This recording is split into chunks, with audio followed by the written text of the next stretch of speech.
There you are. All right, JT Higgins with a countdown from Heritage Thermal Services, and we are underway, folks, as promised with Ted Arnaud, talking about the president and his joint address to Congress last night. An amazing performance. Even Senate Majority Leader Mitch McConnell said he was more presidential. He told CNN that last night. But Ted, we begin with this news. The Dow soars 200 points and tops 21,000 for the first time ever. Go figure, huh? Well, you know what? This is the stock market moves based on sentiment, and that he gave them a big boost as far as believing that he can do some of the things that he's talking about. And this everybody keeps talking about a bubble and how the stock market is overpriced, but I don't think it is. I think it's been underpriced for years. And I think what you're going to see is that, especially in these companies that are going to be infrastructure related, Caterpillar, John Deere, some of the other big manufacturing companies, they're going to keep their boost up. And you look at what he can do. These are big time plans, and they're a big time agenda. And everything that we've seen for the last 8 years anyway, and before that, 16 years. I don't want to get partisan. I'm not a partisan person. But this is big time stuff. And either they step up to the plate and do it, or you know where we're going, nowhere. So I think Trump, and I've sat in rooms and negotiated with him. I've sat in rooms and listened to him when he had to be grilled by gaming examiners. That was the best performance that I've ever seen him do.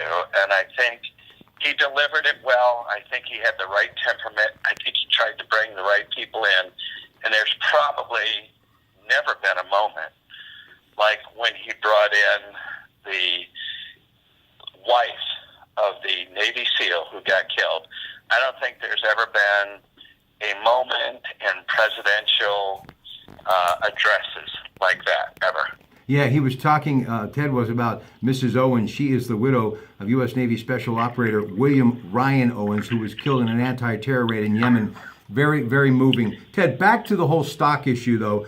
Mr. Trump, our president, talked about stocks that he has put $3 trillion, that's right, $3 trillion in value since his election. He also talked about working with Ford, Sprint, SoftBank, Intel to invest billions of dollars in job-creating dollars. You can't argue with that success, no matter who tries to put a spin on it. No, you can't, because what it is, and it's not because of Trump the person, it's because of Trump the policies. I mean, there are literally estimates from $2 trillion to $3 trillion of uninvested funds sitting overseas because of our taxing dilemmas in repatriation of money by big corporations. But more than that, it's the regulatory issues. I'm dealing with it here in West Virginia. Obviously, the coal industry has dealt with it. And if you can Unchain My Heart, who did that, one of the great singers, if you can unchain that and just say, look, go do your business, don't goof up, be responsible corporate people, both big and small, and let's develop jobs. You know, Rob, you and I have talked about it for so long, that jobs are the key issue, and they're a key issue with respect to healthcare, because if you've got somebody who's got a job, they can find ways to healthcare. They're key issues with respect to crime, because if people have jobs, they're less apt to commit crimes to try and occupy their times. So I think what Trump is doing, he's doing big picture stuff, and the big picture stuff can filter down to where you can see it in all parts of our economy.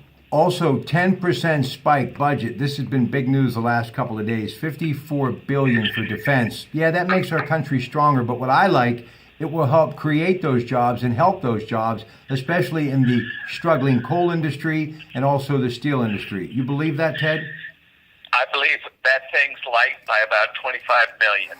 I would love to see that increase around $75 to $80 million, because they're still flying B-52s, and you know I was captain in the Air Force. Some of the same B-52s that I was on are still flying.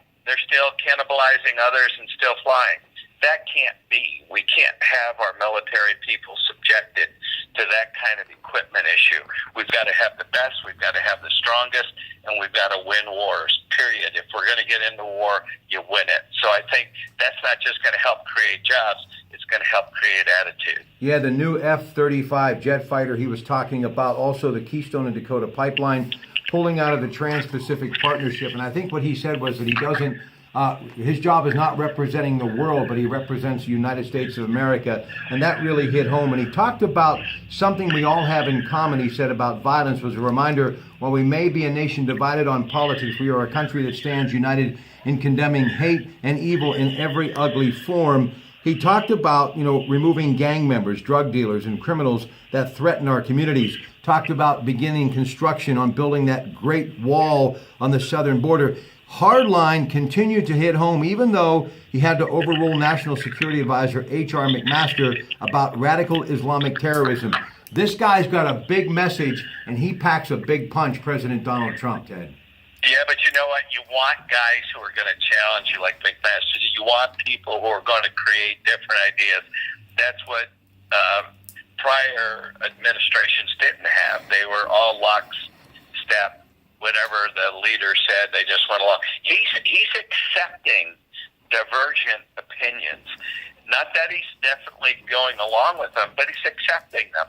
And he's got, I think, the best cabinet that we've seen in our lifetime, Rob. These guys are diverse. They're successful, and everybody says, well, it's a billionaire's row. Well, no offense, but if I want somebody making decisions for me, I want somebody who's been successful, who's done it, and who's given up their wealth and say, I'm going to make my time and my efforts on behalf of the American people. I don't know how you can go wrong there. He talked about embrace the renewal, asking America to embrace this renewal of the American spirit. We're going to end on that note. No matter what the approval or disapproval rating is, I think America has locked into the American dream and American spirit to make America great again. I think real Americans at least admire this man for trying to do something different, and that's not be status quo in Washington. Yeah, and he's going to make mistakes. He's going to make mistakes, and he's going for big shots. He's going to make big mistakes. But the question will be, as always, it's not the mistakes you make, it's how do you recover from them and how do you go forward. If we don't have somebody out there swinging for the fences, making mistakes, then we don't have a shot. And I think he's the one. He's swinging for the fences. Let's give him a little room. You know what? Let him strike out a few times. But as long as his batting average is above 330, isn't that what the key is right now? We're going to be okay. Ted, why do you think so many people in the business community have embraced him? I'm sure because he has done so much business, and you've been in a room with him. Some of them are even his adversaries. You can't argue with the numbers, the Bulls and Bears, NASDAQ, and the Dow. It's just been incredible of late. But why do you think he has got such a huge fan base there? Because of regulatory reform. You can change the taxes. That'll help. You can allow big companies to repatriate funds. That'll help. But if you unshackle the regulatory burden from the entrepreneurial spirit that America has, it's unlimited. It's unlimited. And the only thing that government can do is hold you down. They can't help at all. Ladies and gentlemen, Ted Arnaud on the AT&T Newsline talking about the joint address to Congress last night. President Donald Trump. We're at Legacy Studios in East Liverpool.